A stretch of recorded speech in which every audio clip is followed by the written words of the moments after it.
Good morning, and thank you for joining the Extended Day Ahead Market Working Group 1 meeting for the Supply Commitment and Resource Sufficiency Evaluation topics. This is Christina Osborne from ISO's Stakeholder Engagement Group. I'm providing support for the meeting. Mark Richardson is the Working Group 1 facilitator, and Bob Cott is the scribe, and Phil Pettengill is the coordinator of the EDAM working groups. And as noted on this slide, these meetings are held Mondays and Wednesdays from 1 to 3. You can find the participation details out on ISO's public calendar.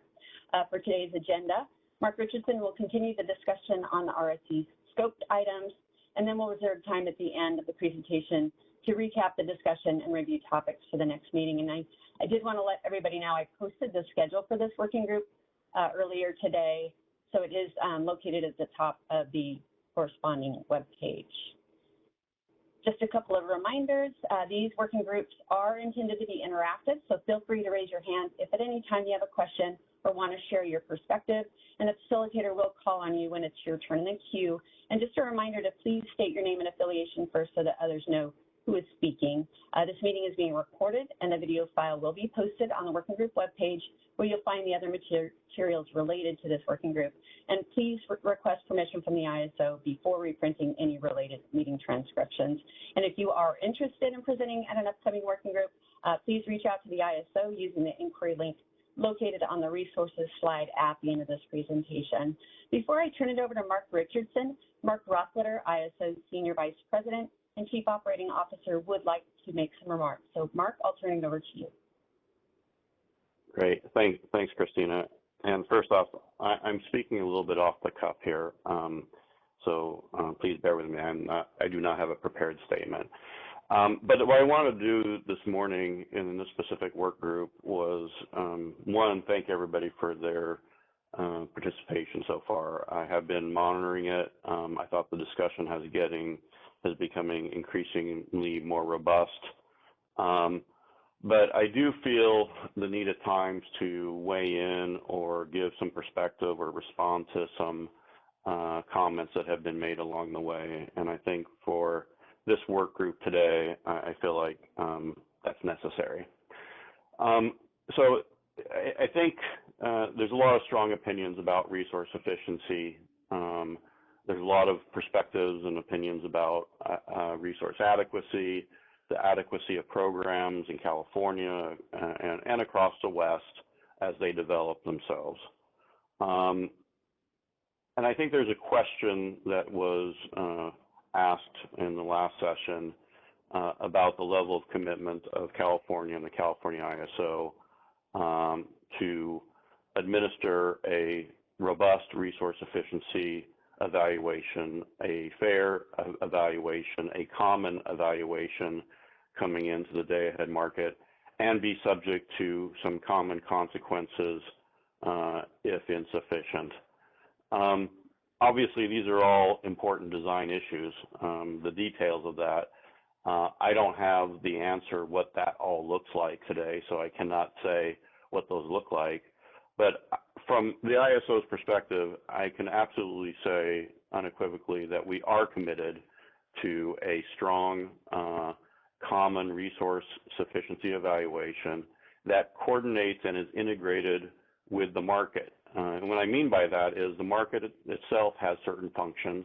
We also expect that people coming into a day-ahead market from different directions, different resource adequacy programs. They're not all the same, and I don't think we should expect that the resource sufficiency or an EDAM is going to create a common resource adequacy program. I think that's just more than what an EDAM can do, but people will have different RA programs, but there is a absolute commitment that coming into the day-ahead market, there should be a level of expectation of common evaluation whether a balancing area is sufficient. And there should be expectations about if they're insufficient, what will happen. Consequences, what those consequences are the detailed design. And the expectation is that the market itself has certain functions to deal with some of these issues. That's part of what's happening in the market. Energy is being traded, imbalance reserve capability is made available and traded back and forth. There's a role for residual unit commitment, but those are all mechanisms that should be considered in the overall design for an adequate resource sufficiency evaluation. So I just want to be clear about it, that we are here to listen and help design that robust resource sufficiency program to support an EDAM. And I think about it because if we don't do that together here and we don't have an EDAM, which is quite possible that we may not get there, we still have the same problem and the same concerns about different RA programs. We still have the concerns about, well, are people coming into a day-ahead market bilaterally through a market in equitable ways? Well, all those issues still exist. They're not solved. So I'm here to say that I believe that EDAM is a pathway to solve some of those issues, get some commonality, get some better collaboration across the wider footprint, and actually solve some of the problems that are being expressed. And we are committed to doing that, and we are committed to being constructive around that. So I will stop there. I think I said what I wanted to say today. And we will continue to monitor this and discussion, and we will weigh in what we believe is some mechanisms to do this in a successful way. Let me stop here. I don't come to these, I don't speak at these purposely. I felt the obligation to do that this morning, and maybe what I'll do is allow a couple questions for me, a little dialogue back and forth, and then I'll turn it over to Mark Richardson to continue the good discussion that's going on in this work group. All right, as a reminder, if you want to ask a question or make a comment, select the hand icon above the chat window. If you just dialed into the meeting, press #2 on your phone. And please remember to identify yourself first.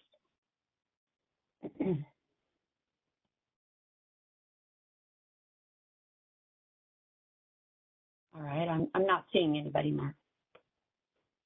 Oh, wait, really? you did have somebody. I'm disappointed. Paul Wood just raised his hand. Chris, can you open up Paul's line? Okay. Oh, Paul, if you're speaking, I can barely hear you. Oh, sorry about that. Yeah, I didn't have we're still having a hard time hearing you, Paul. is this better here? Yes, a little bit better. Go ahead. Okay, sorry about that. I don't know why. But Mark, I appreciate your comments on resource adequacy and California opinion. Still having trouble, Paul. Sorry about that. Okay. I'll try that. Okay.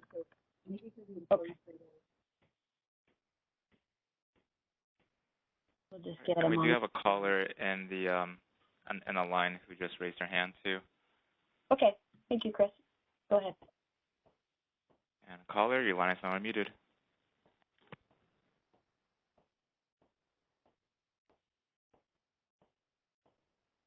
Just make sure you unmute yourself, caller. Yep. And it's a caller, and again, 5387.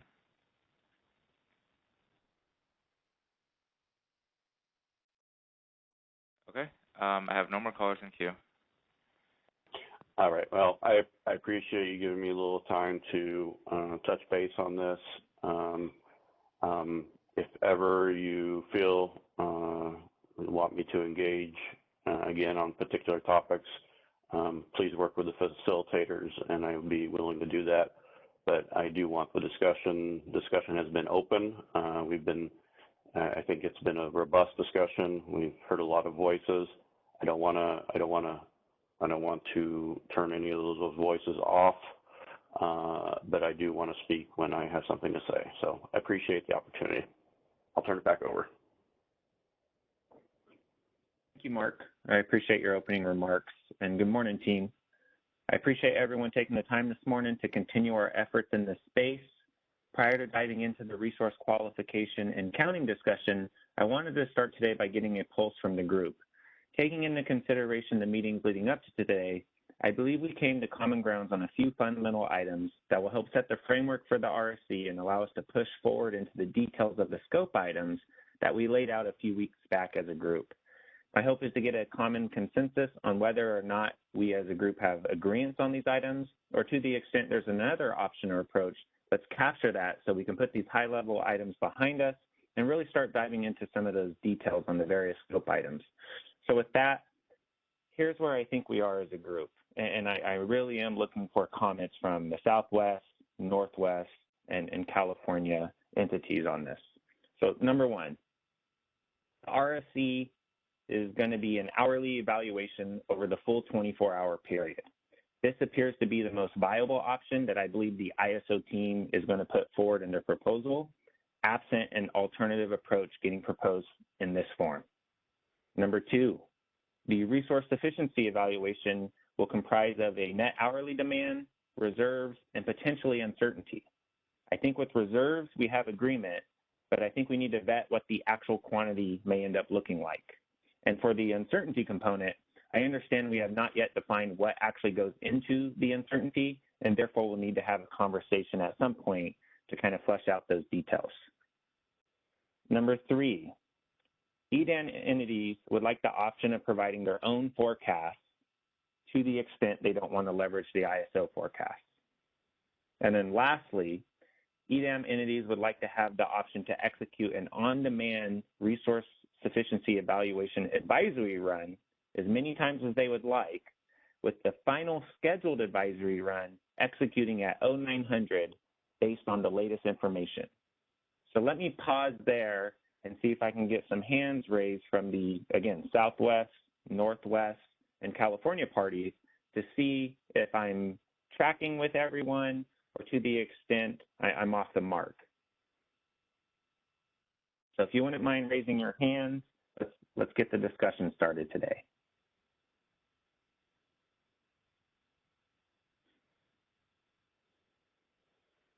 All right, oh, there we go. Thank you, Michelle.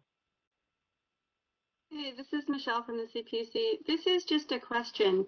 So I hear what you're saying is that you're considering an hourly requirement, and that would include net hourly demand plus reserves but uncertainty.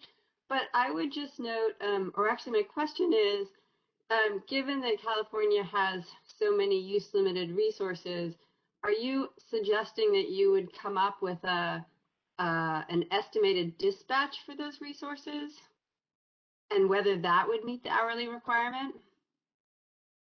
Yeah, so I think for the actual resource qualification and counting, I think those are some of the details we're going to dive into today, Michelle. I believe we actually have a slide for DR and, you know, what type of resource characteristics or constraints are we going to take into consideration for the resource evaluation itself, understanding, kind of going back to what George stated a few calls back, that the RSC is meant to be a screen, not necessarily running a market before a market. Right, I get that, and I guess I'm struggling with the idea that, you know, like a hydro resource. I mean, are you going to come up with your assessment of how much hydro we have on a 24-hour basis behind a reservoir? Or how much storage we have, how many hours of storage discharge you could use? Right. Could it be 4? Could it be 8? Could it be 12? No, I'm with you, Michelle. And those details that's actually the first slide that we're going to dive into after we see where the group is from a common understanding standpoint. So please hold those questions. Those are great questions, and I do want to tackle those as a group. Okay, thank you. No, thank you. I appreciate that. Let me go to Bobby Olson. All right. Good morning, Mark. Good morning, everybody else. So I think if I heard you correctly, I just want to make sure to respond to some of the common ground. At least I think SRP shares the same perspective that you outlined there. We fully support that the evaluation needs to be over a full 24-hour period. We think that the RSE requirements really do need to comprise, I think you said net hourly demand and reserves. I think there's more discussion we need to have on uncertainty and how that factors in there, but we agree with net hourly demand plus reserves. And then you asked a question about forecast. We agree. We think it should mimic what happens today with respect to having an option to utilize either an ISO forecast or our own forecast. I think that's consistent with some of the practices in EIM, and we would support that. And then with respect to advisory runs, we think that those advisory runs should be accessible to participants so that they can run them on an as-needed basis. And then more of the on-demand aspect, I think that's good.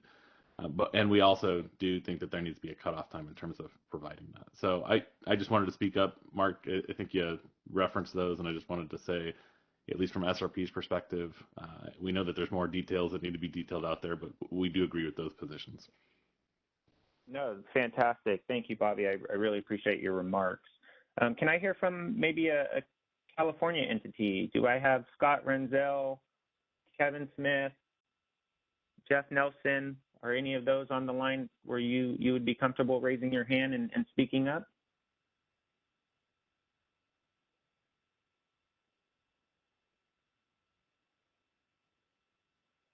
All right, I see Kevin Smith in the queue. Thank you, Kevin. Well, Kevin Smith Bank. Thanks, Mark. I agree pretty much with what Bobby just laid out. So I don't know that there's much more to say. We generally support how you've outlined the areas of agreement, and those are kind of the things we had articulated last week, or earlier this week. So thank you. Thank you, Kevin. Appreciate that. And then do we have a Northwest entity that would be comfortable speaking up? I don't know if we have Kathy on the line.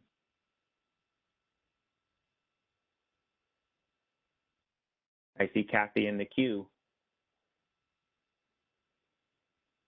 Yeah, I don't have anything to add either. That would, Bobby actually articulated my thoughts as well. So I am good with what he said. Perfect.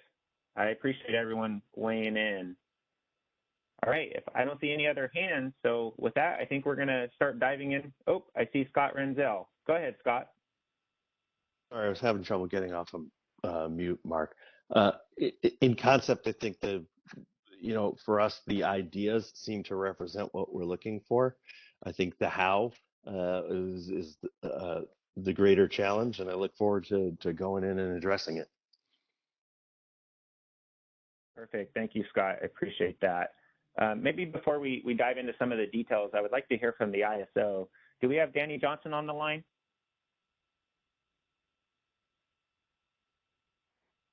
Yeah, Mark, I just raised my hand. I think this is really encouraging to hear that there's support for continuing a design in this directive. This is along the lines of what the ISO is thinking, but agreeing with what Scott just said, there are a lot more details to be worked out. I think we'll start to try to think through some of those details, and to the extent that we have time at the end of these working group processes, we'll look to come back with a more robust proposal. Absent that time, I think we would try to at least put out in the straw proposal a design that adhered to this general framework, which there seems to be support for. Thank you, Danny. And I think that would be helpful, kind of hearing some of the stakeholder feedback around, having a proposal to start the discussion and then kind of net out some of those details. So I appreciate ISO's perspective on that. All right. Oh, I see Stuart Kelly from LA, and then we're going to move on. Go ahead, Stuart. Thanks, Mark. Yeah, generally, from an LA perspective, we're supportive. But we would like to see the detail, particularly around reserves and potential uncertainty as it's included, as well as we've discussed before, a check and balance and any self-provided load forecast. So if Danny could get that proposal out ahead of the actual straw proposal, I think that gives us more time to comment. Thank you. Fantastic. Thank you, Stuart. I made a note of that. All right. So if you don't mind, let's jump to the hydro slide, and we'll kind of get into some of those details that Michelle laid out. So for hydro, right? So let's start talking about qualification and counting, both from a capacity standpoint as well as flexibility standpoint. So let's tackle this first from a capacity standpoint. And what I thought would be best to kind of help shape the conversation is to really have an example laid out to get us thinking through some of those characteristics that we might want to consider. Just to give George Angelides and Danny Johnson a heads up, I may call on you first to see what your thoughts are, to see if that kind of helps spur some conversation with the group as a whole. So Hydro Resource W, it has a 25 megawatt Pmax and a 200 megawatt hour daily energy limit. So given the above resource can only operate at Pmax for a total of 8 hours, what makes sense and what is fair, kind of going back to some of Mark Rothlader's earlier points, from a counting standpoint, to credit this resource towards the RSC? To the extent the resource bids in for the full 24 hours, do we give it that 25 megawatt credit for all those hours? Or does it make sense to have the SC to kind of represent those daily energy limits through their bids? So let me pause there. I'm going to ask George Angelides to opine on the ISO's position, and then I would like to hear from the group. Good morning. This is George Angelides. Thank you, Mark.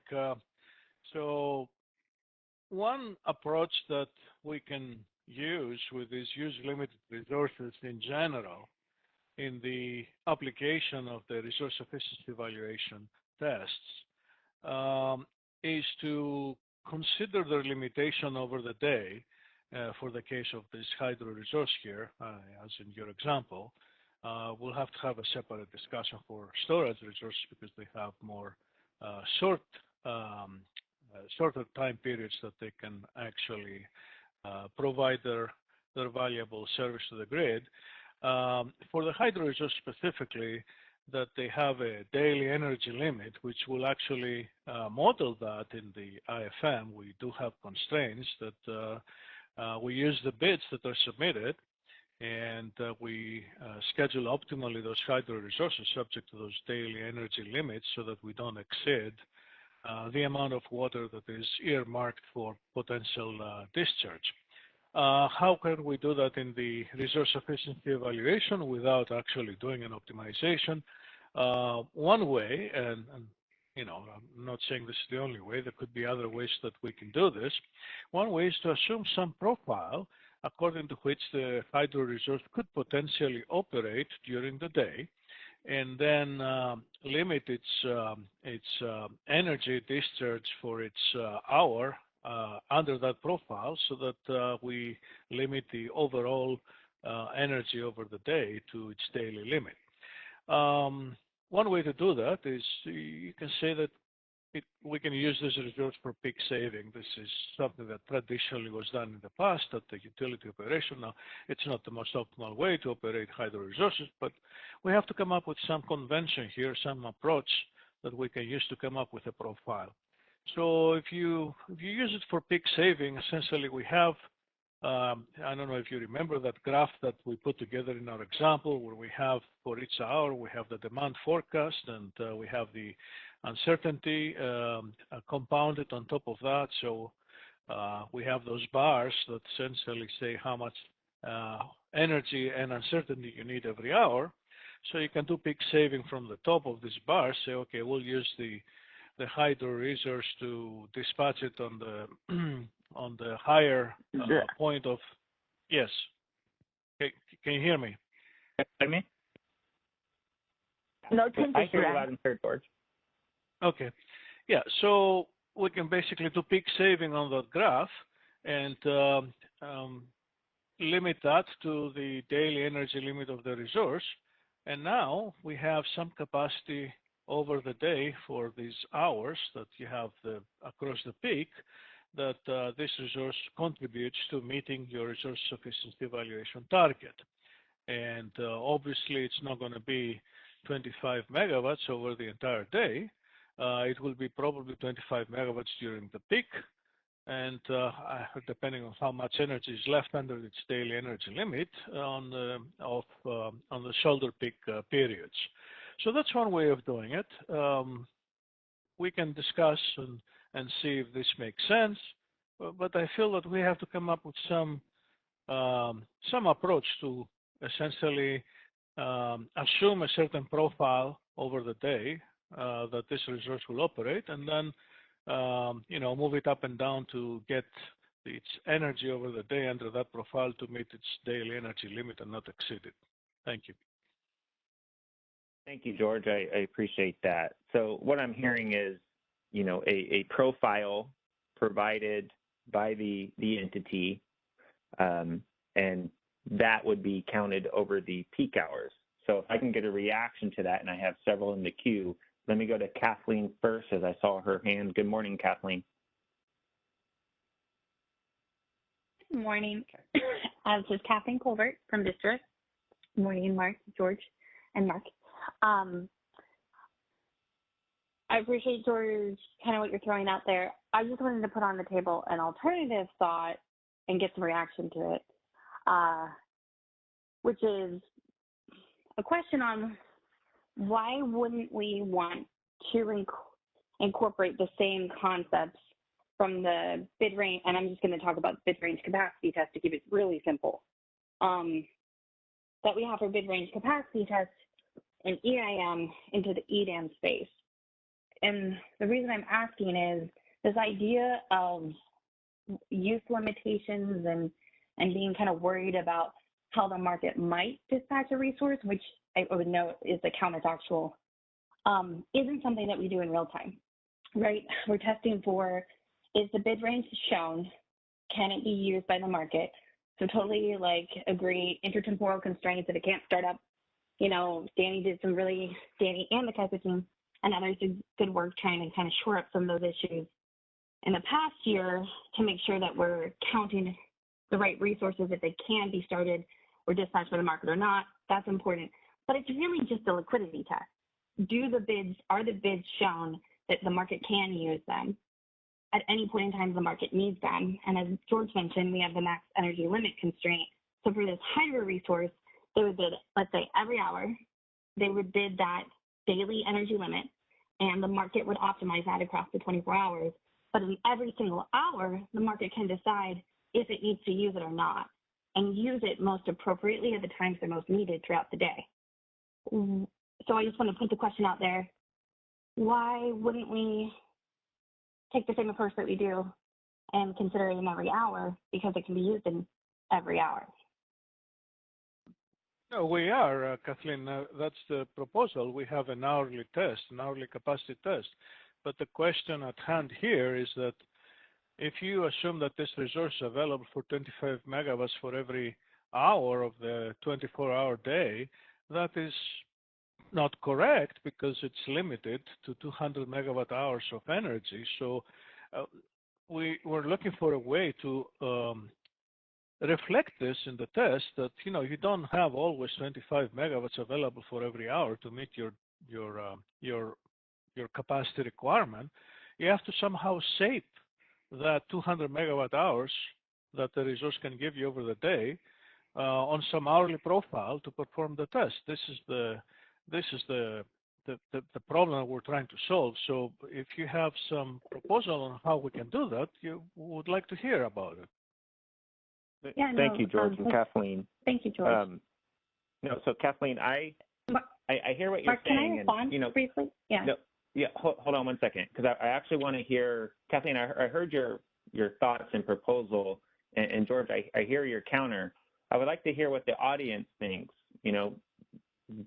From a bid range capacity test standpoint, do we need to give this resource in our hypothetical example here the full 25 megawatt credit for every hour, and then let IFM solve with these constraints? Or does it make sense to have a more quote unquote fair counting rule for some of these use limitations? Let me go to Steve Kearns. Yeah, thanks, George. Steve Kearns, Public Generating Pool.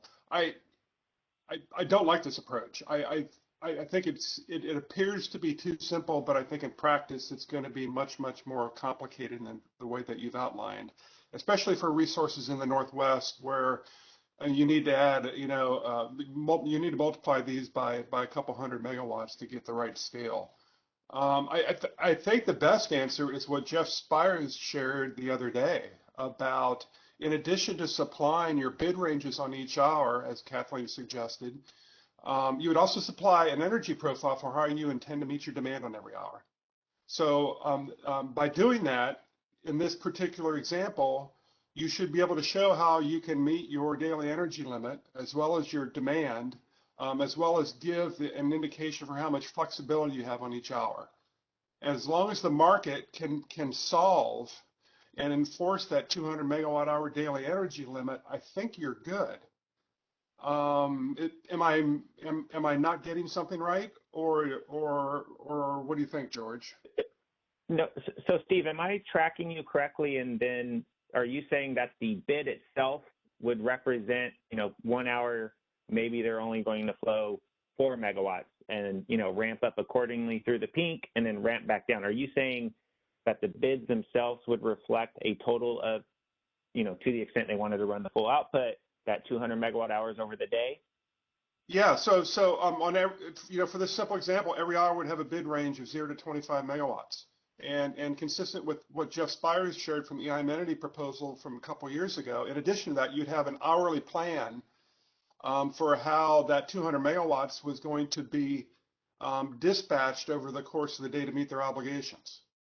So by doing that, you'll know whether or not the daily demand is greater than 200 megawatt hours or less than 200 megawatt hours, and that'll give you enough information to know about whether or not you've met your your capacity obligation on every hour, and whether or not you've met your obligation to meet your daily energy needs.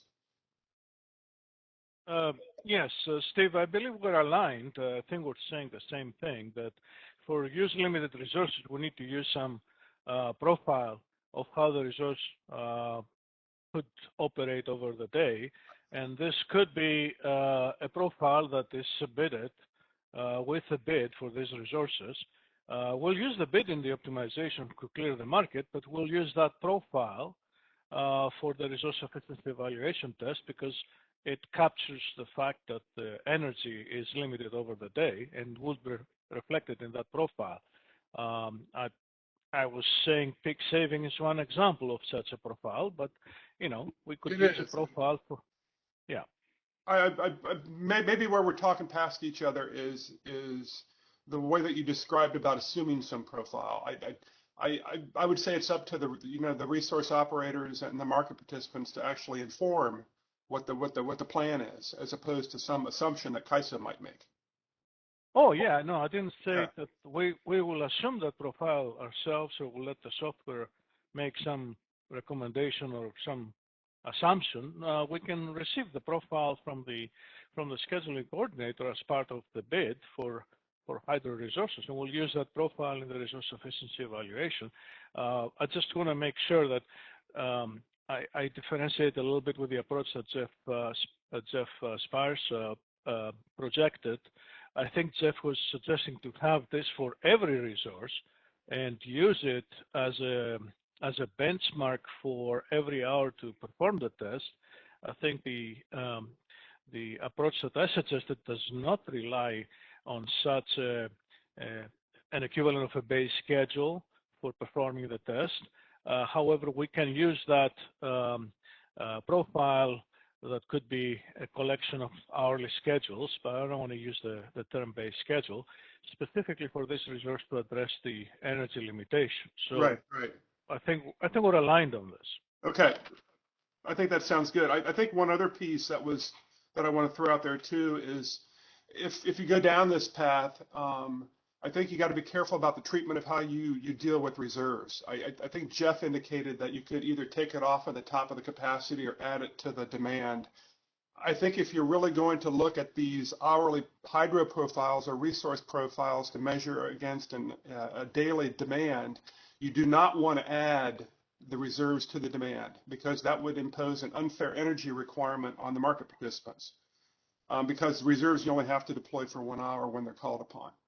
So I think that if we do go down this path of doing a check on the hourly resource profile against the hourly, daily demand, in other words, a participant submits a resource profile that shows they can meet the demand. I think the treatment of reserves has to be off the top of the capacity, not added to the demand.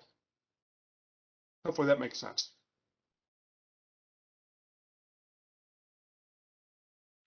Yeah, I think specifically for the ancillary services, Steve, the proposal that I had was just checking that you have sufficient capacity bids to meet the capacity requirement for these ancillary services from the BAA, and then making sure that there is enough room on your on the resource capacity and energy bid to accommodate these ancillary services bids. So again, we're aligned here. We're not saying that you have to meet. Yeah. Okay. Okay. Thanks, George.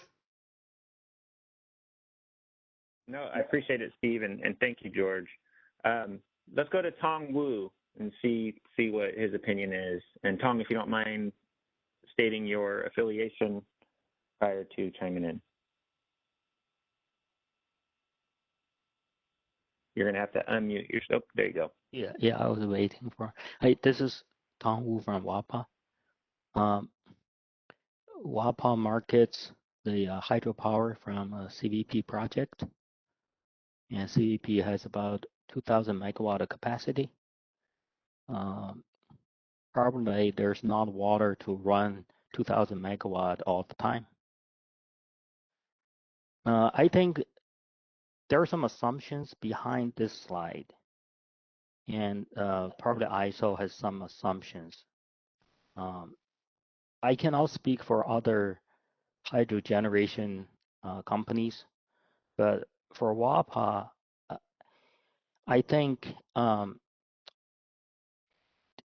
hydro operation has a dichotomy, and there is certain capacity that's not dispatchable because of environmental constraints and all that. For CVP generation, power is a byproduct.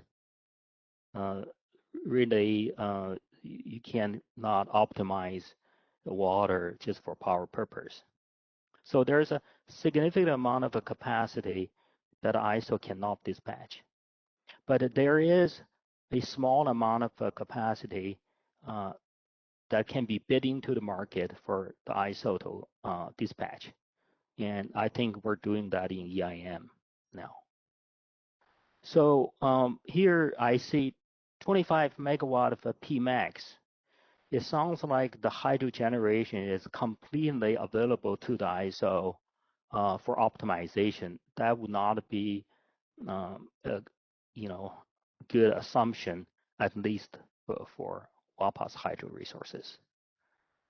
And what we do now is we try to meet the load by self-schedule and then provide some price-sensitive bid to the ISO. So that may be what the profile that George was talking about. The self-schedule itself is a profile.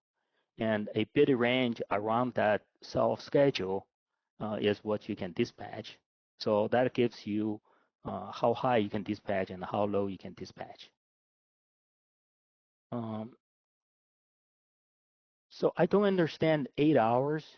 That's another assumption.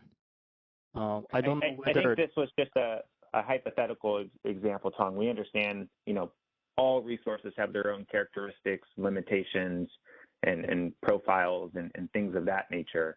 I think we're looking for how to accommodate that in counting fairly towards the RSC.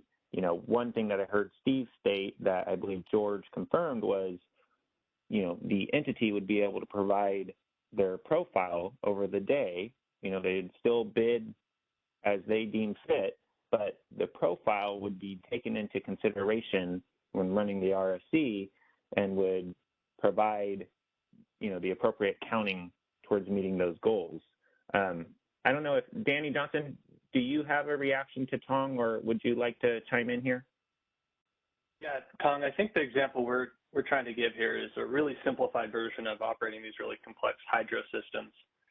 I think what I've heard of the daily energy profile being used for the RSE, and then bids being optimized in the market, and the market respecting that daily energy profile makes a lot of sense. The one thing I just want to make sure that everybody's comfortable with is in this paradigm, the bid and amount in the market across that the hydro project can produce would be respected, but for RSE counting purposes, there is a slight incongruity here. In this example, the 25 megawatts would be available for all 24 hours. The market would make sure that 200 megawatts wouldn't be exceeded. However, in the RSE, maybe only 25 megawatts across those 8 hours, or some profile that the scheduling coordinator, EDAM participant, would give to us would be used. So there is the potential that in those peak hours, if the market optimally used the hydro earlier in the day, it wouldn't be there. I just want to make sure that all parties are comfortable with the market optimizing in that manner. Yeah, I was thinking that, I'm not, if I'm going to submit a bid to you, I'm not going to give you a 25 megawatt bid across the same bid for 8 hours. I may give you different megawatt for different hours. And because my load changes every hour, I only need to meet my load plus some uncertainty. So I will not give you the same bid for 8 hours on peak or 24 hours. I give you bid for every hour, different bid for every hour, different quantity. As long as I can meet my load with some uncertainty, I think I meet my RSE. I don't know what this counting rule came from. Maybe that came from the RA program, because RA requires you to have a capacity to meet monthly peak. But that's a different accounting standard. I don't think that's what we're talking about here. We're talking about every hour for every day is different. I just submit bids to meet my hourly load plus uncertainty. I don't know what accounting rule would play into this scenario. Tom, what I think I'm hearing you say, just a sec, George, is at least you would also like the optionality just to control your hydro participation via bids that would be counted in the RSE and used in the exact same manner in the actual day-ahead market optimization, correct? Yeah, that's what I'm thinking. That's practically, how we would do. Yeah, Tom, we're not suggesting to limit you the ability to do that. Every scheduling coordinator can submit a complete bid covering the entire capacity of the resource from 0 to 25 megawatts in this case, as they see fit throughout the day, for every hour in the day.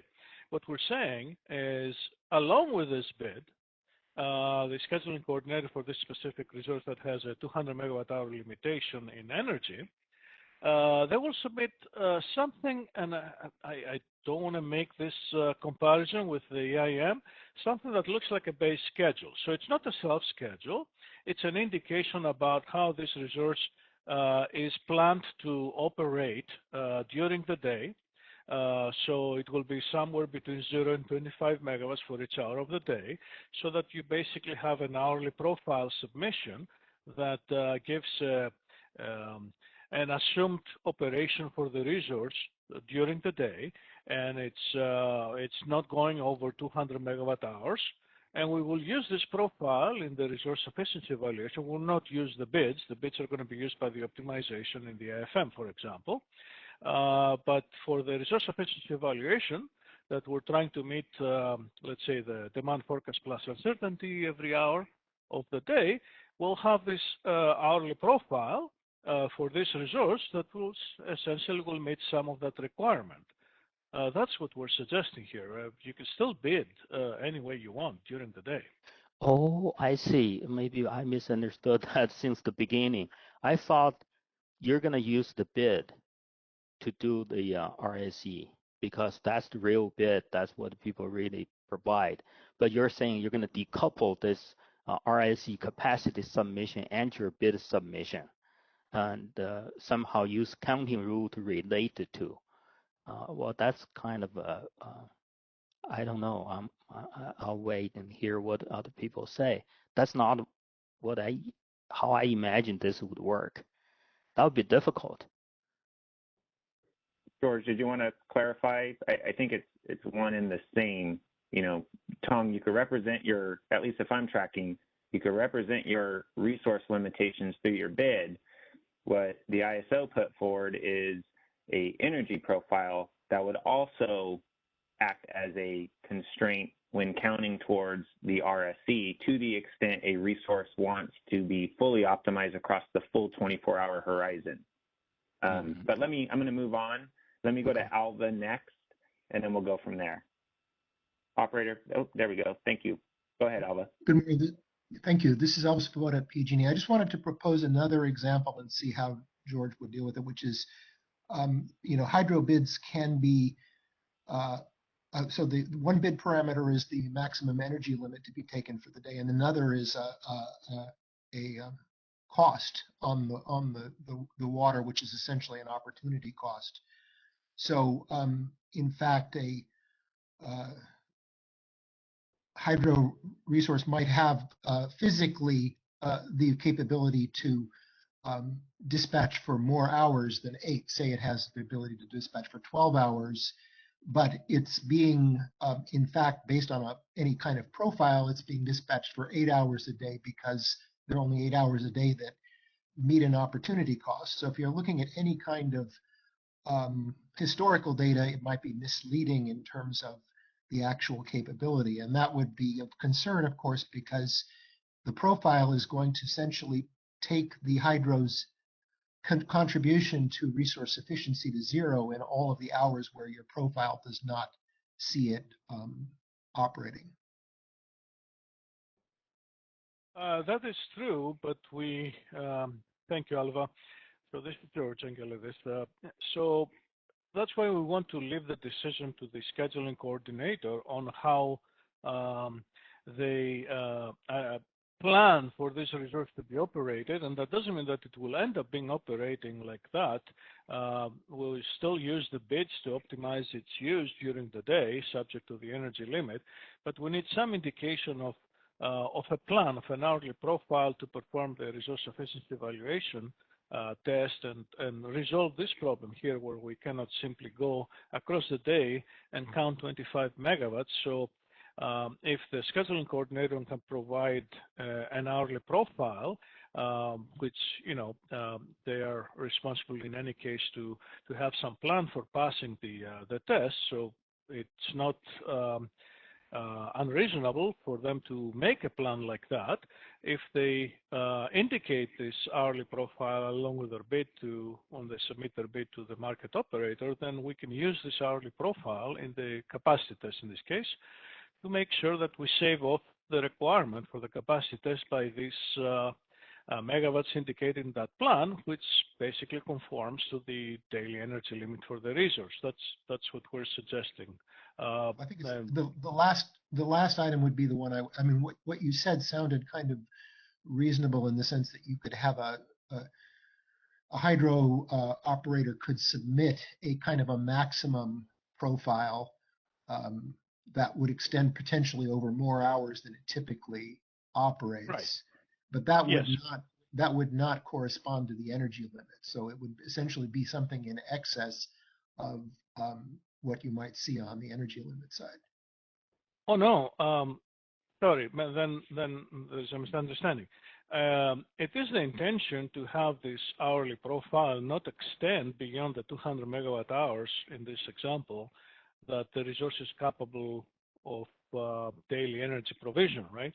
I mean, that's why we want to take the profile and not the 25 megawatts, because we don't know. I mean, we know that the 25 megawatts is not sustainable over 24 hours. So if you can submit a profile, an hourly profile that says, I'm going to use 20 megawatts this hour, 15 megawatts this hour, blah, blah, blah, and everything, and all of it adds up to 200 megawatt hours, then we can use those megawatts that you indicate every hour as the projected plan of operation before optimization. And we can perform the test based on those megawatts. And then in the optimization, we just re-optimize based on the bid. It could be a completely different profile at that point, right? So could you provide an energy limit in the RSC that would be higher than the energy limit that was provided in the bid, or would effectively be higher because the energy limit in the profile would be simply based on energy without a cost associated with it, whereas in actually bidding, you might have a minimum cost level that would result typically in lower energy. So in the RSC, we're not considering economics, right? We are just looking for capacity based and on flexibility. a maximum energy limit. Correct. Yes. So that might not correspond to the typical operating profile, but it would be used to compute your sort of peak shaved profile. Whatever the plan operator would like to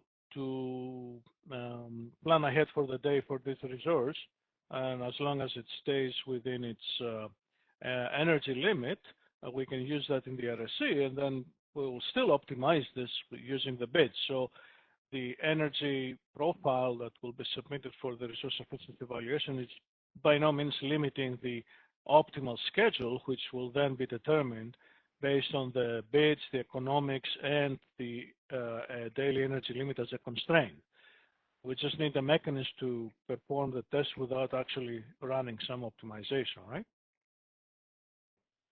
Right. Thank you. I think we'll provide some examples to illustrate how this is going to work, Alva. Maybe in one of the upcoming calls, we'll prepare some example to show how this can work, and I think it will become clear at that point. Thank you, George, and I just made a note of that to hold you to it for the audience. I believe I saw Danny. I see Danny Johnson. Danny, did you want to add anything to this conversation from an ISO standpoint? And then I'm going to move to John Olson. Yeah, thanks, Mark. The other observation I had based off Alva and Tom's comments is I think the energy profile could look exactly like the bid and supply that the market is also optimizing.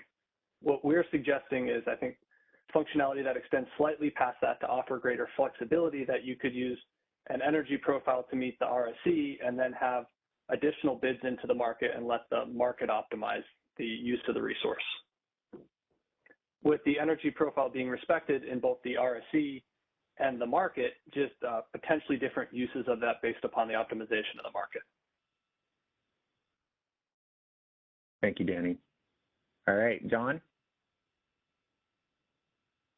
Just a test, can you hear me? I hear you loud and clear. Perfect. I think this example is exactly what SMUD sees. This is John Olson by SMUD, by the way. This is exactly what we see in EIM and what we anticipate going forward. To me, it's pretty, I think it's, in my mind, it's pretty clear. We will put forward a resource plan, essentially a balanced schedule of sorts for the day that has to get us through the day. And albeit I'll say that obviously we have intent of passing the test. We don't want to set ourselves up or the market up for failure. So we're not going to violate something in our RSC test time frame that we can't perform in real time. So if there's a limitation on energy, it'll be reflected in how we stack the resources by hour. Now, having said that, once that passes, I would assume that as you go into the optimization part of it, the CAISO might decide how to re-optimize it, but when they know that we've passed the RSC test, they have, if they want to redispatch that should be to the benefit of ourselves as well as the market. So I think they work. I think this works as stated. Thank you, John, and well put. Let me go to Michelle because I know she had some of the hydro questions originally.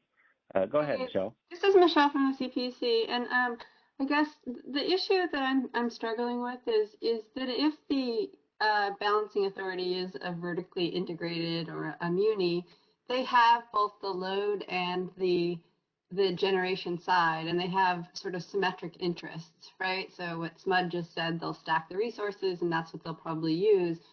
I would note that, in the California ISO, we have many different LSEs and we have different scheduling coordinators. And I'm just curious, like, what if, for example, the scheduling coordinator from the resource is different than load, and they put in a schedule that is far more restrictive than they need be, right? How do you intend to think about that? Or this idea that we're having 44 employees put their information in, and you have, any number, hundreds, perhaps thousands of resources controlled by scheduling coordinators. Thank you for the question, Michelle. George, Danny, did you want to weigh in from the ISO standpoint on that? Yes, maybe I can. This is George Angelidis. So obviously, scheduling coordinators are in control of submitting bids, and unless you have some resource adequacy obligation, the bids are voluntary in the market. The purpose of the resource sufficiency evaluation here is to collect all these bids and all this information is submitted by the various scheduling coordinators for resources within a balancing authority area, and then do this, perform this screen that we're talking about. Now, it is up to the scheduling coordinators to provide in an aggregate way over the entire BAA sufficient capacity and energy bids and flexibility for the BAA to pass the test. So I'm not sure exactly what problem you're bringing, Michelle, that is solvable on our part here, because we're not really dictating how scheduling coordinators bid. It is up to them. We're just getting those bids and we see if there is enough to pass the test. Right. I guess the only difference is that in the EIN you're actually using bids. In the resource efficiency, you're depending on them to say their availability, right?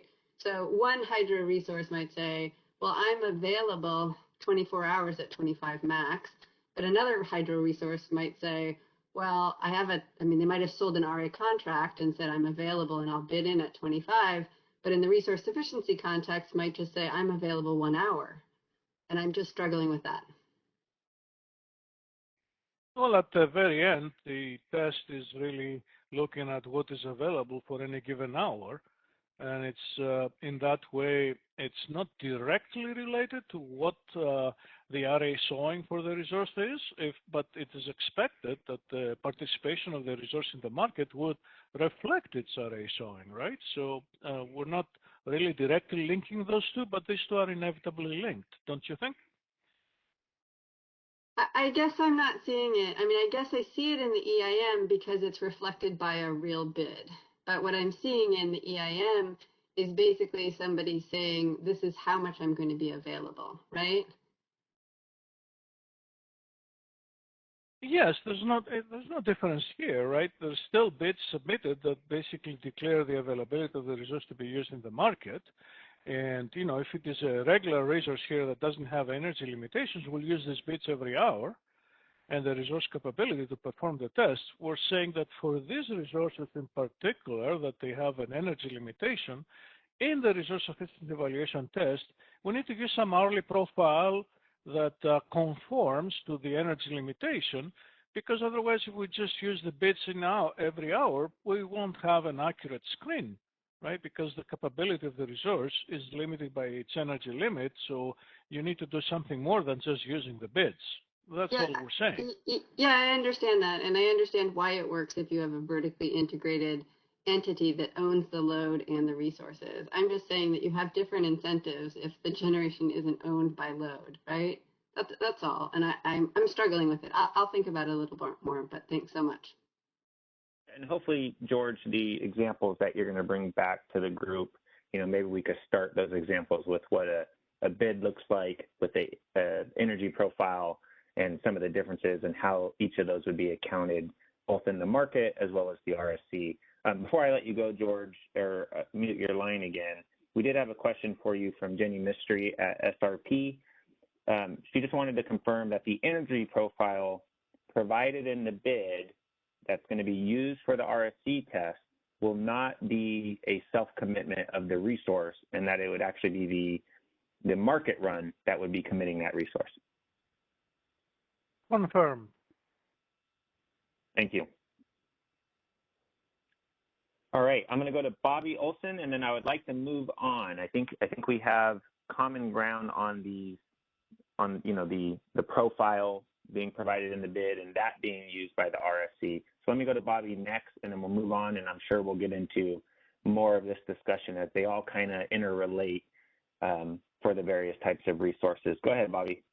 Hey, Mark. Sorry. So Bobby Olson, SRP. I think you may have just confirmed it through Jenny's question. And I think really just wanting to make sure, I mean, when we see RSC, it's kind of a day-ahead plan profile that's very different potentially than what the bids would be that could really that would be optimizable and capture the energy range and everything else like that. And I think George just helped to kind of confirm that. The RSC is one test, and then bids are different around that. And I think we would assume that those resources that are being utilized to demonstrate RSC would be obligated to then bid into, I think we've discussed that in the past, but actually an RS test different than the bids in this particular case.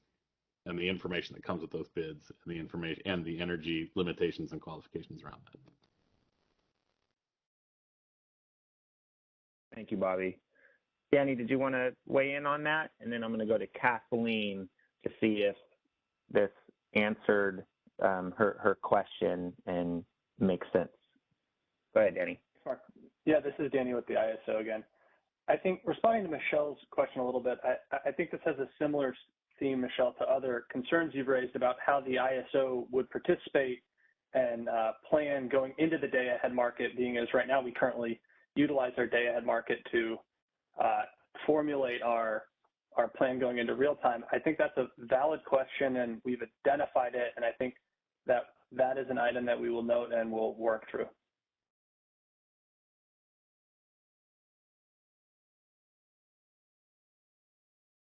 Thank you, Danny. Kathleen, let's unmute Kathleen's line, and then we'll go to the next slide here. Thanks, Mark. Thank you for letting me respond. I really appreciate all the dialogue back and forth. And, the question that I posed was, what problem are we trying to solve? And I think what I've heard is we're trying to solve a resource adequacy assessment. That is different in my mind than a resource sufficiency. And I think I'm inclined to keep them separate because I don't want to take the next leap of, if we want to redefine what it means to be resource sufficient, then what it is in day ahead should be the same bar that we apply in real time. And I don't necessarily have that opinion. I think the way that we're doing it in EIM seems to make sense. That's why I was asking why we aren't solving the same problem here. I do hear that that's not the problem that this conversation is trying to solve a resource adequacy. I want to give a very simple example for why I think we are challenged with this hypothetical. Because when we're in the RA space, and we've been doing a lot of debating and on how you appropriately value the resource's contribution to reliability for use-limited resources over the last year. So I can take this hypothetical right here and explain why you may be undervaluing that resource if you take the approach you're proposing. This 25 megawatt hydro that has this limit across the day, fine. But it can, let's say, can operate at its full output, sustainable, continuous hours for 8 hours. What a well-functioning capacity program would do would be to run a loss of load expectation study, identify the hours that there is a risk of loss of load, and then perform an effective load carrying capability study after that. It uses the LOLP hours as an input to that ELCC because what you're trying to determine is what periods of need is there a risk that we need to be able to ensure the system can ride through. In this scenario that I'm giving you this example to try to highlight why capacity would do this differently is that capacity would say, if the LOLE study identified, let's say, a risk of 7 LOLP hours, this hydro resource can operate at full output for 8 hours. And so this resource would have 100% valuation for its PMAX because it can support reliability in all risk periods. Under a capacity framework, we would give it 100% counting. What you're proposing here would give it less, like Alva was saying, in certain periods. The reason those periods don't generally matter from the historical output is those are not loss of load risk periods, as a very general example. We've been doing a lot of work on this in the RA space. And so if you want more examples, there's tons of workshop recordings, documentation. I can give you references. This has been a real big focus of the stakeholder community for the last year or so. But I hope that example explains why, if capacity is what we're trying to do, that there are better ways to do it. And I'm happy to help you guys figure out how to do that. And I know others are as well, but it's not an hourly energy profile. And we've been debating this for over a year in other venues. Thank you, Kathleen, for your comments. I appreciate that. All right, let's go to page 8, if you don't mind, Christina. All right, so energy storage, qualification, and counting. Again, so let's take the same approach and have maybe a similar conversation here. Here is our hypothetical battery resource to help start the conversation. We have a 50 megawatt PMAX with a 200 megawatt hour max storage capability, i.e., roughly a 4-hour battery. Given the above resource can only operate at a PMAX for a total of 4 hours, what makes sense from an accounting standpoint to credit this resource towards RSE? Again, are we going to give it credit for the full PMAX for all hours? Should EDAM entities, requirements be increased to reflect the expected charging side of this resource? Taking back the energy profile idea that was proposed by George and Danny, is that something we apply here? George, Danny, did you want to come forward with a proposal as a starting point? Again, taking in stakeholder feedback that we've heard in the past, we want to have a starting point, and then let's let those conversations organically happen again here. Sure. This is George Angelidis. Thank you, Mark. We could apply a similar concept here for energy storage resources. It's just a more complicated aspect here because the energy storage resources have more short-term limitations in terms of energy. We're not talking about your 8-hour example in the previous slide. You have now 4 hours or even less for some batteries. So, and they have the ability to cycle potentially multiple times during the day. So it's a more difficult problem to address. But again, I believe it's appropriate to address it. I think assuming that you have the maximum capability of the resource available every hour to perform the test is not accurate. We could try going on the same path like before and have the scheduling coordinator provide an hourly profile again that will internalize the cycling ability of the resource and its limitation on the stored energy. I think that these resources provide their most usefulness during on-ramps and off-ramps, so it's really different, a little different than the hydro resource where you're managing capacity across the day. This probably is a resource that you would like to use to manage flexibility during the day. So during your highest flexibility hours during the day on the on-ramps and on the off-ramps, you will probably be using the storage resource to pass the flexibility test. So it's a little different view from the previous problem of the hydro resource. And we could try to come up with some understanding of how this could be achieved in a similar way with an hourly profile that shows how the resource could potentially be used to provide flexibility during on-ramps and off-ramps based on the demand forecast and uncertainty profile during the day. So there's a lot more discussion we need to have on this. Thank you. Thank you, George. Let me go to Callie Wells to hear her thoughts, and then Stuart, I'll go to you next. Hi, George. It's Callie Wells with WPTF. I just have a question on this. If you were to kind of what the CAISO's perspective is if you were to apply kind of that profile you were talking about for hydro to storage, so let's just say, for example, in the profile they provide, they want to rely on this battery storage resource for 2 cycles in a day. So if you were to account for the charging element of it, would there be a check or some sort of cross-reference between the profile they provided and the bids they're providing to make sure that they actually have bids for charging before the hours they're expecting it or relying on it to discharge? And I guess the same question would apply to hydro. Is there some sort of cross-check? Would you guys envision some sort of cross-check between the profile to make sure they actually have bids that would then support the profile? Yes, in a sense, we would expect this hourly energy profile to be contained within the energy bid in a similar way that we validated the base schedule in EIM is included in the range, in the energy bid range that is submitted.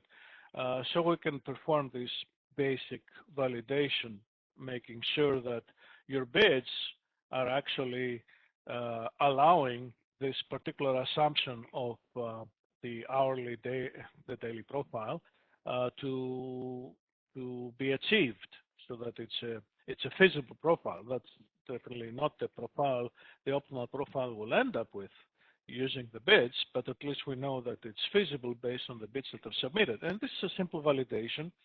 It's what we do for base schedules and energy bids in EIM. We can perform that here. But I'm not advocating doing anything more complicated than that. As you know, as I said earlier, in these calls, we really want to keep the screen as simple as possible. We want it to be effective, but we don't want to make it too complicated, because then it's also becoming less transparent, because entities won't be able to easily see the effect of these validations and manage their submission profiles and bids to the market operator to understand how they can pass the test. So yes, there is some basic validation. I agree with you. We have to make sure that the profile that is submitted is feasible. It's feasible from the point of view that there are bids submitted along with it, so that the potential outcome of the market could result with that profile. So that profile is feasible in respect of you have the bids behind it to potentially make it happen. And then it has to be feasible with respect to the energy limitation. So that was the issue before with the hydro.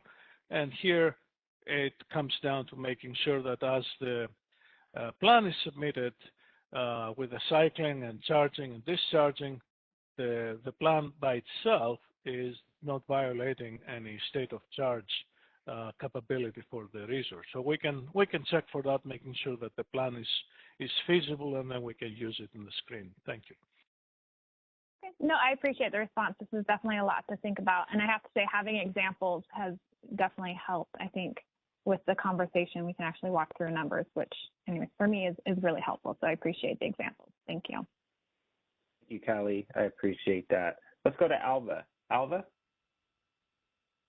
Yeah, I had two thoughts. One is in sort of sympathy with what Kathleen was raising. Have you considered the possibility of sort of splitting the difference between hourly and peak, where you identify not a 24-hour sort of evaluation, but evaluation for particular hours that are meaningful for doing this assessment?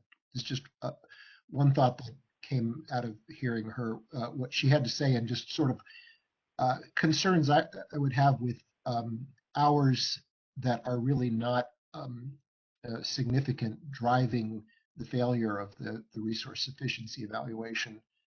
And then another thought, which actually goes in exactly the opposite direction, is with, let's just say we have 5,000 megawatts of storage, which is what the ISO has stated it has in battery storage currently.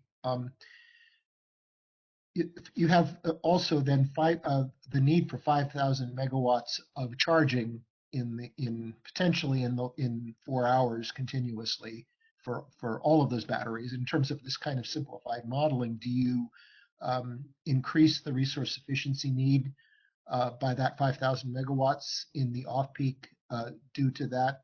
I mean, it would seem that that's going to be a consequence of this kind of an approach. So just a couple of thoughts. Thank you for your thoughts, Alva. And to address the first one, at least as a facilitator, at the beginning of the call, I heard from various entities that the 24-hour RSC evaluation was the direction that made sense to go. With that being said, to the extent you want to put forward a different type of evaluation, by all means, reach out to me offline and we could work on an opportunity for you to present and let the stakeholders provide feedback there. But for purposes of today's conversation, I'd like to go forward with the 24-hour evaluation in mind.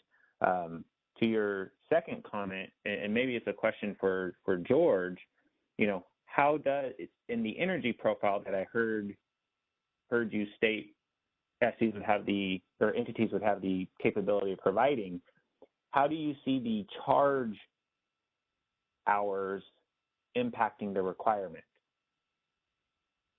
It's actually a great comment and suggestion by Alva, and something that we haven't, discussed here, and it's now appropriate to bring it up because of the special operation that these resources, the storage resources, can have on the grid.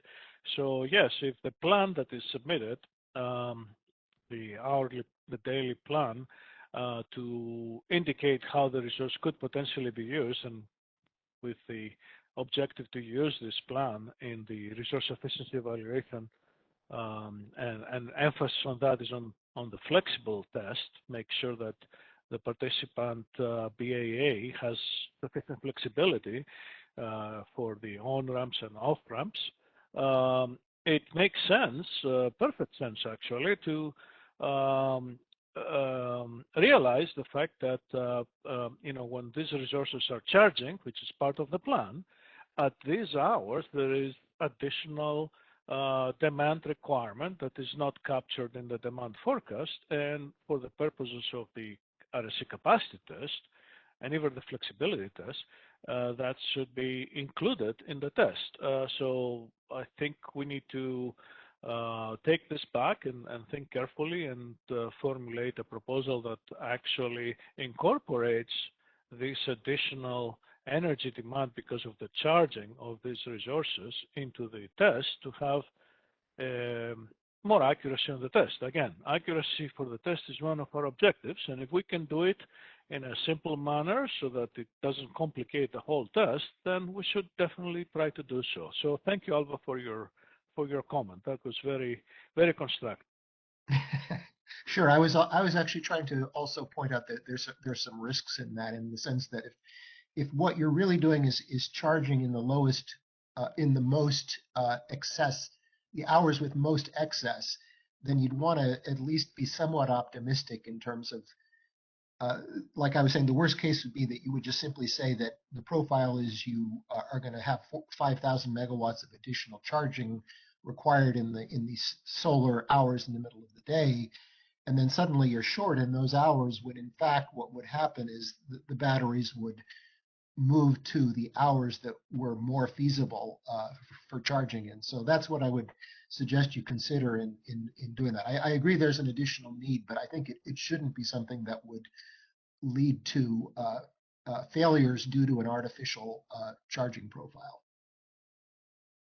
I see. And again, at the risk of getting an immediate assent here from Mark, maybe we should also prepare some examples that illustrate how this ideas could work out for storage resources, in addition to what we said earlier about hydro resources, and we can present next time that sounds great. Thank you. A potential proposal on how this is going to work, so that we can all discuss it and see its merits or problems. Thank you, George. Thank you. Thank you both. Let me go to Kathleen next, then Callie. This is Kathleen Colbert from Vistra. Well, everyone heard how passionately I believe ELCC is the right way to do this. I will take the 24-hour direction mark, and I will say that, I will suggest, and I'd like to give a shout out to someone on the phone, Jeff Nelson from SCE. I'm going to give you a shout out. You might want to call him if he wants to say anything in response to my point. But we've been working on this real hard this year in the CPUC's RA reform under the 24 slice a day proposal. SCE has put forward, we've put forward an alternative proposal because we think ELCC is the way to go. But that said, the 24-hour slice proposal that we've been working on and refining, how do you show resources across 24 hours? What are the rules? What are the limits? I really do think we've done exceptional work in that working group and have come to a place where we are finalizing those proposals, putting them out there. And SCE has updated their proposal over time, taking in storage operators' feedback. For those who don't know, Vistra owns 400 megawatt, 1600 megawatt hour storage battery. Other parties who have storage have provided feedback. And I think they've done a great job getting their proposal to a place that the 24-hour approach can work if that's the way that the commission decides to go. But the reason I'm bringing that forward is we have examples, we have charts, we have a ton of input that's already been taken on this topic. And like I said, I think SCE's done a good job of getting their storage counting approach for each hour to a good space. I don't want to bore people here and summarize what it is. I'm just pointing the CAISO to hopefully not reinvent the wheel. A lot has been done here. Please look there first. And like I said, Jeff, I do think you and your team have done a great job taking in the feedback and getting it to a place that is a better representation of actual operating capability of the storage. So with that, Mark, if you want to see if Jeff wants to say anything, that'd be great. Thank you, Kathleen. Before we go to Jeff, I want to see if the ISO wanted to weigh in. Danny, I believe I saw your hand come up and come back down. Did you have a reaction to that? And then we'll go to Jeff. Yeah, I just wanted to thank Kathleen for pointing that out. I think that's something we can definitely take a look at, and to the extent we can leverage some of the work that's already been done on how we can account for capacity over a 24-hour period, we would look to do that. I think there might be some nuanced differences of counting capacity to a planning threshold versus a daily screen that's intended to be run a little quicker. That's why I think we'd be a little hesitant to go down something like the ELCC and more probabilistic routes for when capacity is available on a daily test. But that being said, I think that we'll go back and look at what's going on in that CPUC proceeding to see if there's anything that we can leverage in the EDAM framework. Thank you, Danny. All right, Jeff Nelson. Good morning still. It's Jeff Nelson, SC. Kathleen, thank you for the shout out and the thoughts on the other process. I appreciate that. Thank you. Yeah, so on batteries, what we've done in the other forum is basically you have to bring extra capacity in other hours, plus a sort of an efficiency loss, if you're going to be counting batteries to meet your requirements in other hours. And we've also allowed sort of a recognition that batteries can have multiple cycles in a day. And as long as it's technically capable, you can show your batteries however they're technically capable. So if you had a 100 megawatt battery that's good for 4 hours, you could show it in 4 hours for 100 megawatts, or you could show it for 8 hours for 50 megawatts, or any combination there, as long as it's technically feasible for the battery. One thing that I'm it's sort of a difference, I think, and I don't know, maybe for discussion is for our proposal in the RA space, a unit that's shown on the RA showing has a full day must offer. It's got a capability must offer. And I think the RSC test is doing something more like just sort of a bid requirement for the hour it's shown in the RSC. So that's something I'm sort of struggling with in my mind. Is that workable with just a bid requirement for the hour that it was shown?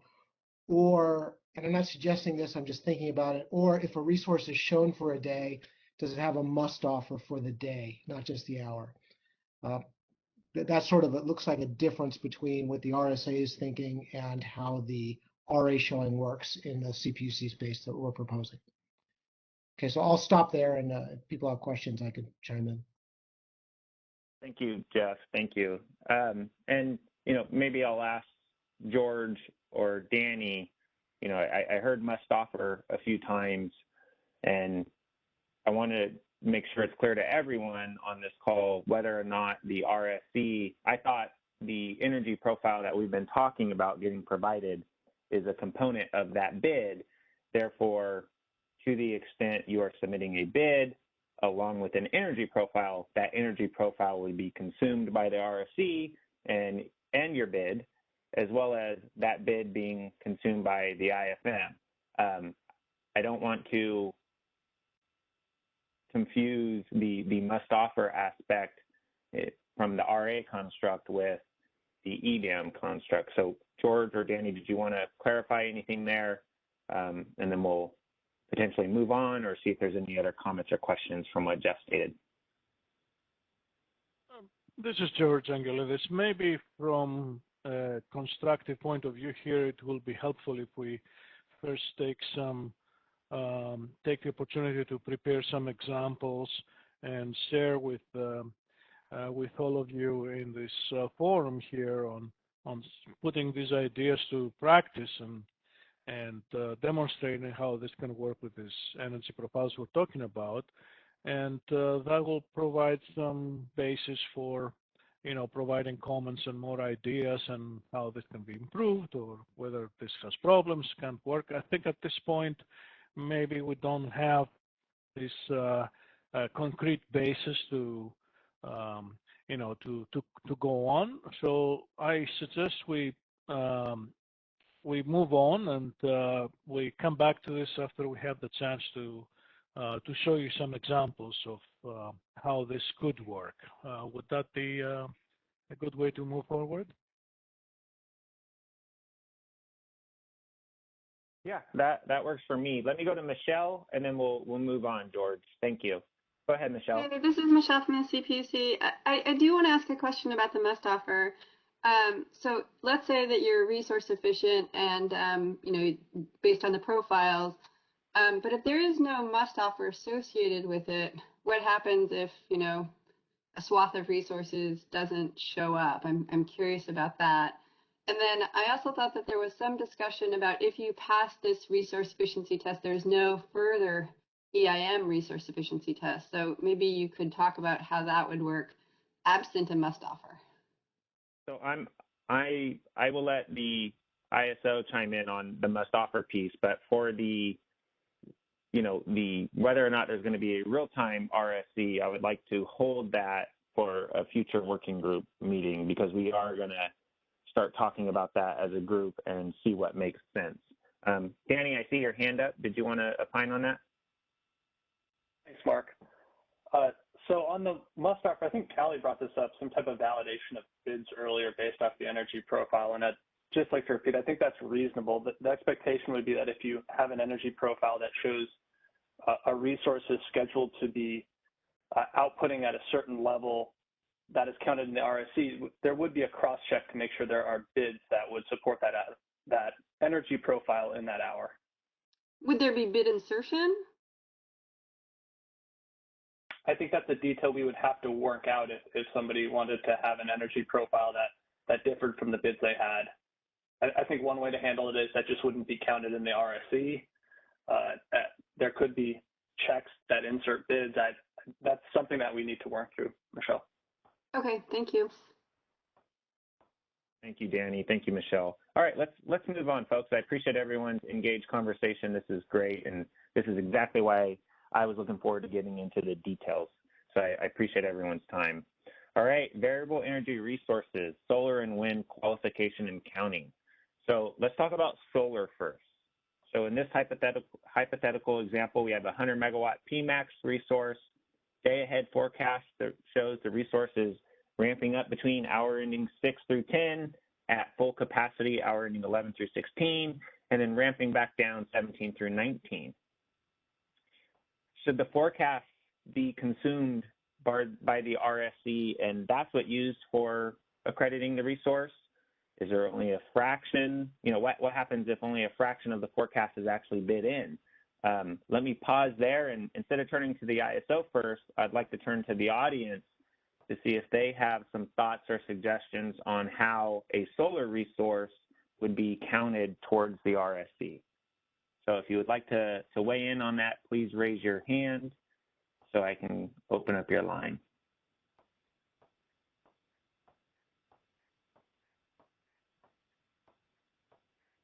I'm not seeing anybody raise their hand. Oh, there goes George. Go ahead, George.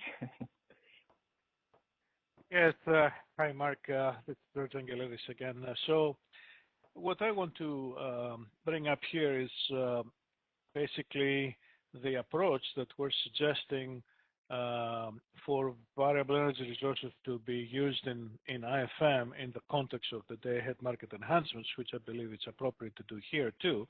So I just want to make a connection. So in the day-ahead market enhancements, the participation of the variable energy resources in the day-ahead market is not restricted in terms of participation. So this 100 megawatt solar resource can submit a bid all the way up to 100 megawatts. However, when IFM will optimize this resource and produce an optimal schedule, and I don't mean only energy schedule, but potentially also capacity awards for the various services that we will co-optimize with energy, there is a constraint that the IFM will limit energy plus capacity awards to the day-ahead forecast in its hour. So if the day-ahead forecast is, let's say, 80 megawatts in a given hour, although the bid shows that the resource can be potentially run at 100 megawatts, because the day-ahead forecast shows that it won't be able to operate, based on the day-ahead forecast, of course, above 80 megawatts, it will get an optimal schedule from the IFM that will limit its energy and capacity awards to 80 megawatts, which is the forecast. So to draw a parallel here and have the resource sufficiency evaluation be compatible and conforming to that treatment of the variable energy resources in the IFM, a reasonable proposal would be to also do the same thing in the screen, so that when we take the bids and we use them for the capacity and the flexibility test, we limit the upper part of the bid, what we call the upper economic limit, to the day-ahead forecast for each hour, and then just perform the test like any other resource. I want to mention that in the context of the day-ahead market enhancements, because we recognize the fact that the resources and scheduling coordinators may want to assume a financial position in the day-ahead market that not necessarily would be limited to the day-ahead forecast. They may want to take a higher position. That is still possible in the day-ahead market, at least for the ISO balancing authority area, because we support virtual bids.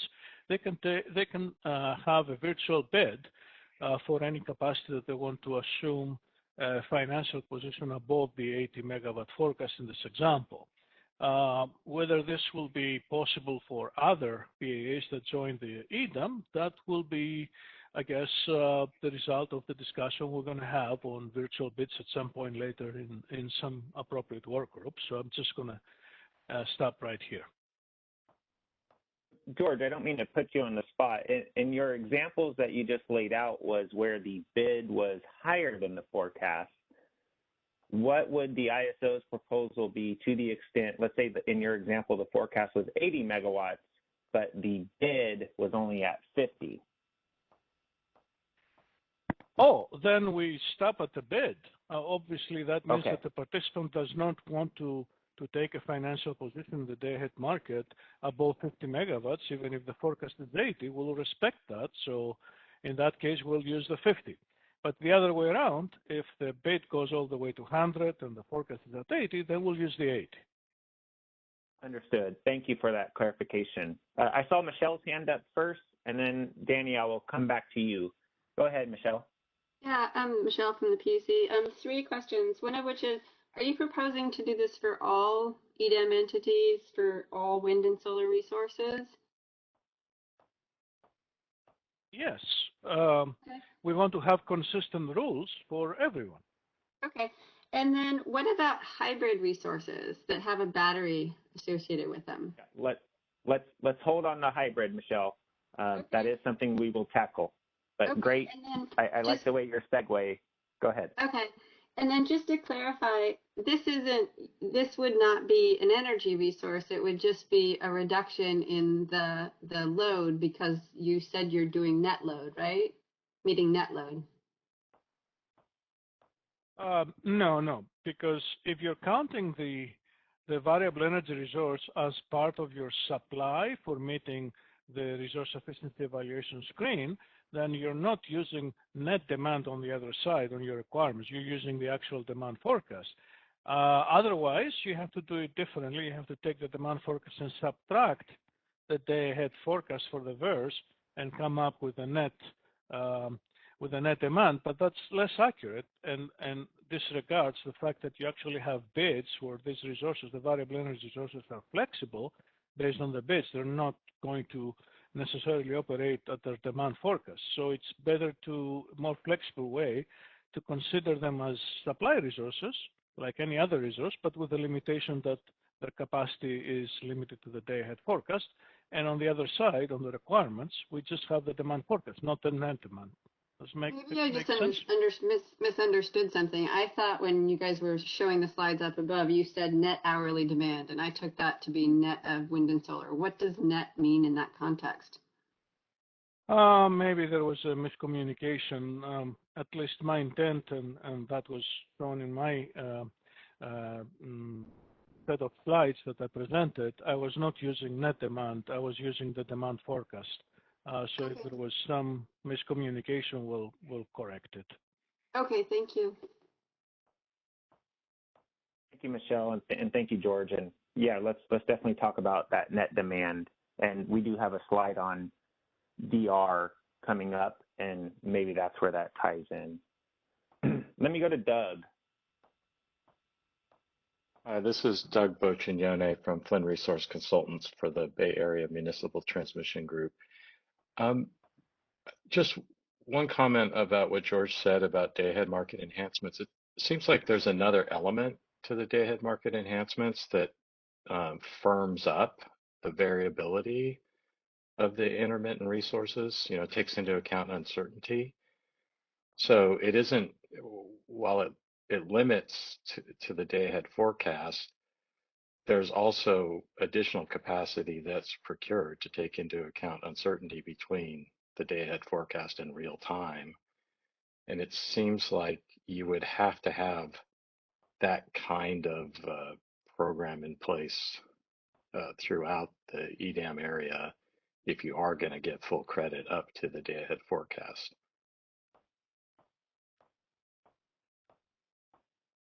That is correct. In the assumptions that I was using for EDAM presentations in these work groups, I assumed that we're building upon the day-ahead market enhancements. I think Jeff had a question on that the other day, and I responded in the same manner.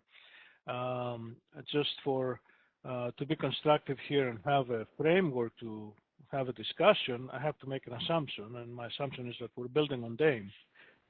And DAME includes the imbalance reserve product to address uncertainty. So that's why in my presentation for the RSC, I include the uncertainty requirement in the test. And here for variable energy resources, we allow them participation, which is indicated by submitting a bid for imbalance reserve. So they can provide imbalance reserves. Again, I will come back to what I said earlier, that all the energy and capacity products that will be awarded to a variable energy resource in IFM is still limited by the day-ahead forecast, because above that we don't see as it would be a virtual, and it has to be handled with a virtual bid separately. We want to have the outcome of the IFM limited to what the day-ahead forecast is in terms of energy plus capacity, and that capacity could be imbalance reserve awards. Make sense? Yeah, I agree with that approach. I just wanted to be sure people keep in mind that effectively the BA is sort of firming up these resources, so there needs to be a mechanism to accomplish that.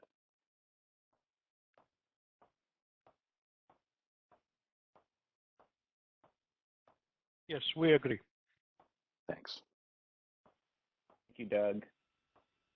All right, so that was solar. And what I heard was, to the extent the bid exceeds the forecast, the ISO is proposing to cap the accreditation at the forecasted amount. If the bid is lower than the forecast, we would cap at the bid-in amount. For a wind resource, is that the same approach? Does that same approach make sense? And I'm asking the audience. I would really like to hear from, maybe the Southwest, Northwest, or some of the other California entities on where they fall on this approach.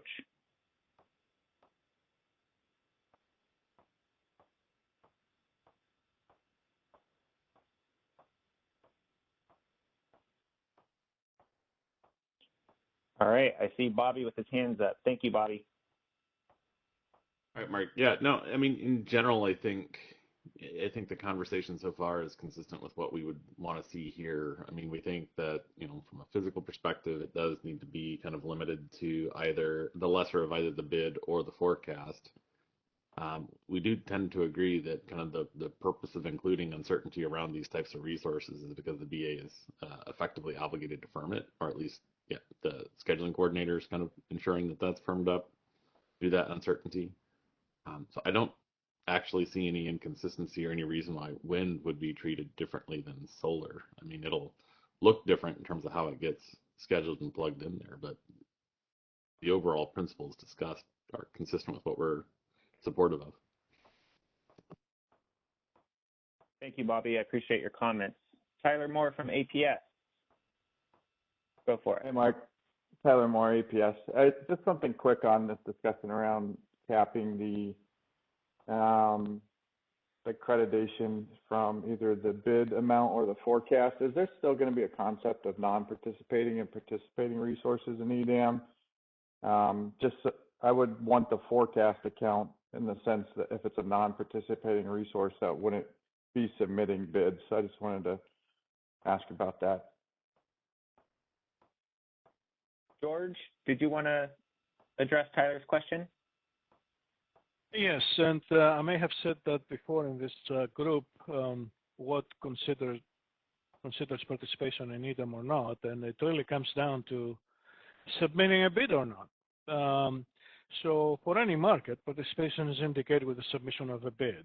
And when I say bid, I also include self-schedules. It's part of a bid. So any submission of a bid, any hour of the trading day, will indicate that the resource is available to be optimally dispatched in the IFM, and it participates. If the resource does not want to participate either in the entire day or specific hours of the day, then it may not submit a bid. If this is allowed, considering there are some must-offer obligations for array resource, for example. But if the bid is optional and they don't submit a bid, that indicates non-participation. That resource is not going to be counted in the RSC for that hour. It's not going to receive an optimal schedule, save, of course, for intertemporal constraints that may result in an optimal schedule because of those constraints. So to give you an example, if the resource has a minimum uptime of 4 hours and it's running for hours 1, 2, it doesn't submit a bid for hour 3 and has a bid for hour 4. In this simple example, it has to run in hour 3 because it has a minimum runtime of 4 hours. So we will still produce a schedule, but without a bid, it will probably be ramped down as close as possible to its PMIN. So I guess that will be my understanding of participation in EDAM. Thank you. Okay, thanks, Mark. Thanks, George. I think the part I was missing was that the self-schedule would count as a bid. So you could self-schedule at the forecast and essentially have it count towards the RSE. Absolutely. Absolutely. Thank you. All right, thank you, George. Thank you, Tyler. Stuart Kelly from LA. Mark, can you just expand on what you mean by the last bullet here? Given George's statement, which I understand and agree with, you'd submit a self-schedule. If there was I would assume you're submitting a self-schedule for anything that's not covered in a bid. Were you contemplating something else in this last bullet? No, I was just using it to pose the question, to the extent the bid was different than the forecast, below or above it, what was the appropriate treatment of that? And what I'm hearing is it's the minimum of the two. To the extent the bid is less than the forecast, the bid would be honored. To the extent the forecast is below the bid, then we'd want to honor the forecast. Okay, thanks. Yeah, that's consistent with our expectations. Thanks. All right. So any more questions on this slide? I do see a chat question from Jenny, and I'm going to read it and ask the ISO to weigh in here. Will the California ISO provide an option to provide a BRR forecast, or will it be a EDAM BAA responsibility only? So if someone from the ISO wanted to weigh in there, I'd appreciate it, and then we'll move on to the next slide.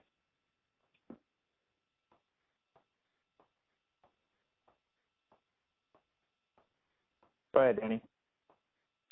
Yeah, I think that's a fair question, and that's something that we would like feedback from stakeholders for. I think that, not speaking for our forecasting group, but I think the ISO would generally be open to provide the forecasting services that entities would want.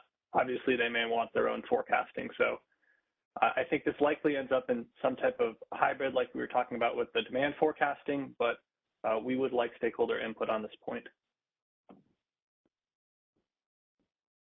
Thank you, Danny. So, Jenny, to answer your question, to the extent you believe the EDAM BAA should have the ability to provide that, let's maybe talk offline and see what that would look like, and maybe tackle some of those requirements in a separate meeting, and then bring that to this forum later on, just so we can continue focusing on RSC. All right, next slide, please. All right, everybody's favorite, multi-stage generator, qualification and counting. So with this hypothetical resource, gas resource M, it has three configurations. Configuration 1 is from 10 to 100 megawatts. Configuration 2 is from 105 to 200. And then configuration 3 is from 175 to 300. Notice there's an overlap there. I didn't mean to do that to further complicate it. I just was trying to represent some of the modeling the ISO sees out there. So with this resource, it has a transition time of 30 minutes. It has that forbidden region between 100 and 105 megawatts for the config 1 and 2, and then there's obviously an overlapping config. So what makes sense from a RSE standpoint on this? George, I see you raised your hand quickly, so I'm going to call on you to maybe provide what the ISO believes, and then I would really like to hear from stakeholders on this as well. Go ahead, George. Thank you, Mark. This is George Angelidis. So specifically for MSGs, I just want to make sure that we have the right context here. We don't support forbidden regions for MSGs because you don't need them. The different configurations capture the fact that you have forbidden region, like here your gap between 100 and 105. It's not part of the participation in the market implicitly by submitting configurations that they have a gap. So we don't support forbidden regions for MSG. Now, there are two elements that affect the use of MSG in the RSC. One is the capacity test, the other is the flexibility test. So for the capacity test, what I may have mentioned in my early presentation on the approach that we could be using for the capacity test in the RSC in EDAM, we want to give the benefit of the doubt here to the resource that the entire capacity up to 300 megawatts is available to meet the resource sufficiency evaluation requirements. We just want to make sure that it's going to be feasible for the IFM to schedule the resource at 300 megawatts by stringing off its intertemporal constraints from the initial condition. So if the resource is running in the initial condition in its configuration 1, and maybe it takes several hours to transition to configuration 3, obviously during that time of the several hours required to get the 300 megawatts, we can't count it for 300 megawatts all the way from hour 1 in the RSC. I'm just giving an example. So stringing up the intertemporal constraints here, the transition time essentially plus ramping, we can limit the capacity that the resource can contribute to the capacity test so that we have a reasonable test. And this is not difficult to do. It's not an optimization because we have an initial condition to extrapolate from. So that's for the capacity test. So once this series of transition times and ramp requirements are met to get to the 300 megawatts, we can count the resource for 300 megawatts for the remainder of the day. Obviously, we cannot do that in the flexibility test. In the flexibility test, I don't know if you remember what I presented earlier, we were assuming that the resource could potentially be at its lowest operating point at the bottom of the on-ramp before the on-ramp starts. So we want to take the full flexibility that the resource can provide as it ramps up and jumps from lower configuration to upper configuration to meet the flexibility requirements over the consecutive hours that the demand forecast and uncertainty escalates from 1 hour to the next. That was the cumulative flexibility test. And we're going to do something similar on the down ramp, where we can assume that the resource is sitting at 300 megawatts at the top of the hill, and then we can calculate its flexibility going downwards all the way to the most low possible outcome, considering, of course, the submission of bids and the ramp capability of the resource in its configuration, to make sure that the downward capability of the resource is accurately reflected in the downward cumulative flexibility test. So these are my thoughts, and I was, basing them on the approach that I proposed earlier for the resource sufficiency evaluation. Thank you.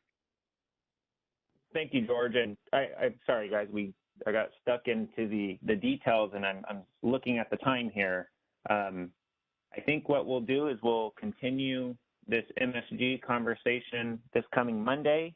We'll also dive into demand response. We're going to dive into a traditional gas unit. Michelle Keto brought up hybrid, so let's tackle that. And then the uncontracted third-party supply as well. Bob, did you want to provide a quick summary of today's meeting before we adjourn? Sure. Yeah, happy to do that. Can you hear me okay? Yep, go ahead.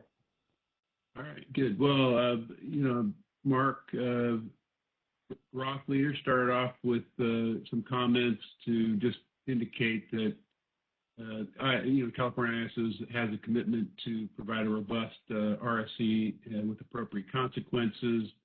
Mark Richardson talked about some of the common areas of agreement, which I will document in the weekly summary report.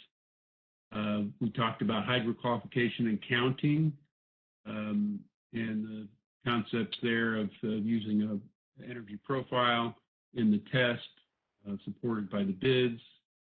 We then moved into the energy storage qualification and counting, and there was some discussion about also using the profile there, but there was a point about considering the charging component, and we're going to come up with some instructive examples about that and further that to continue that discussion later. Had discussion about variable energy resources, and I think there's more discussion to be had there. There was also a question in the chat about will the ISO provide options for forecast, And we'd like to see some stakeholder feedback on that question. And then we started the discussion on MSGs, and that will continue on Monday, as Mark just suggested. And that's it. Thank you, Bob. Appreciate that summary. All right. Well, I hope everyone has a nice, safe weekend, and we will be back at it on Monday. With that, have a great rest of your afternoon. Thank you, everyone. Thanks for your help, Chris. Have a nice weekend. Concludes our conference. Thank you for using Event Services. You may now disconnect.